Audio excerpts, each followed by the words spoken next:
இவங்க எல்லாரும் சிக்கிக்கிட்டு இருக்கிறது பக்திக்குள்ள இல்ல, சடங்குகளுக்குள்ள.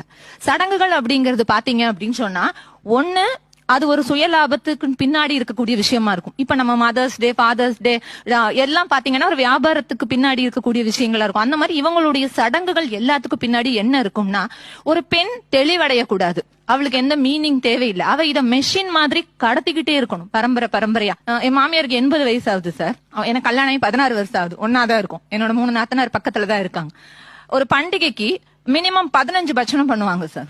சமையல் மட்டுமே பாத்தீங்கன்னா ஒரு விருந்து மாதிரி இருக்கும். ஒரு கட்டத்துல நமக்கு அது என்ன ஆயிடும் அப்படின்னு சொன்னா, ஏன் நம்மளால இவ்வளவு சாப்பிட முடியாம இவ்வளவு பண்றோம் அப்படிங்கிற ஒரு தாட் ப்ராசஸ் நம்ம நகர்றோம் இல்லையா.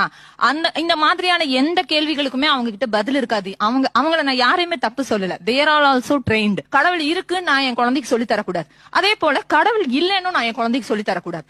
கடவுள் அப்படிங்கறது ஒரு பர்சனல் எக்ஸ்பீரியன்ஸ். எனக்கு உணர்ந்தா தான் அது இருக்கு. அதே மாதிரி என் குழந்தையும் உணர்ந்தா இருக்கு. என் குழந்தை கடவுள் இல்லைன்னு உணர்ந்தாலும் அதுவும் கரெக்ட். பட் நம்ம டிசிப்ளின் சொல்லி கொடுக்கறது மூலமா, how you deal with people அப்படின்னு சொல்லி தரது மூலமா, அந்த குழந்தைங்களை நல்ல சிட்டிசனா உருவாக்குறது மூலமா இங்க எல்லாமே ஸ்மூத் ஆகும். எனக்கு கடவுள் நம்பிக்கை இல்லைன்னு சொன்னப்ப வீடு அஜிடேட் ஆகல. Never agitated. எல்லாரும் ஓகேமா, அது உன்னுடைய நம்பிக்கை, உன்னுடைய விஷயம், நீ என்ன ஃபோர்ஸ் பண்ணவே மாட்டாங்க சார். அவங்க முதல்ல சொல்லிட்டாங்க, அவன் நம்பிக்கை இல்லைன்னு சொல்லிட்டா நான் அதுல தலையிடல.